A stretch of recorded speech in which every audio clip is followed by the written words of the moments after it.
Colleen B. from Cape Town, South Africa asks, what happened to I shall and we shall? Hi, this is Thomas from Cozy Grammar, speaking to you from Marie's cozy beach cottage on the edge of Discovery Passage in beautiful British Columbia, Canada. This is a question we received from Colleen in response to something we had posted on our Facebook page. On that Facebook page, I had given the example of how tenses, linguistic or grammatical tenses, are our linguistic tool for time travel. And I gave a very simple example of the past, the present, and the future tense. So for example, I sat beside the sea would be the past tense. I sit or I am sitting beside the sea would be the present tense. And I will sit beside the sea is the future tense. And Colleen asked, well, what happened to I shall and we shall?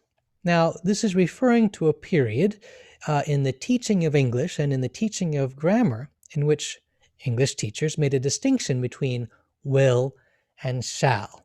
And in this way of thinking, the simple future tense used I shall and we shall for the first person singular and the first person plural, but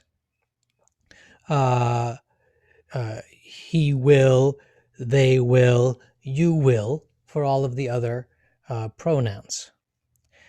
However, in this system of thought, or this paradigm, if you wanted to speak about determination or promise or command, then you would say I will or we will, but by contrast, you shall, she shall, he shall, etc. And in some ways, this is not implausible, because you can think about somebody saying with determination, I will go to the beach, or I will study hard. And we can associate a kind of determination with the word will, and we can also think of cases where I shall sounds natural. However, in the time since this way of teaching was in vogue, grammarians have come to see that this distinction was somewhat artificial. It didn't accurately reflect how people spoke or indeed speak.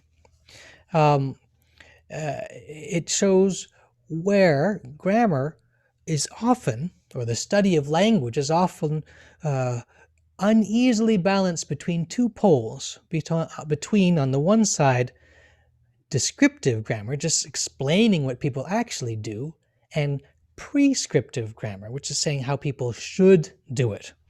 And nowadays, most grammarians and most linguists say that the simple will is what we use for the future tense, and we reserve shall for more specific occasions.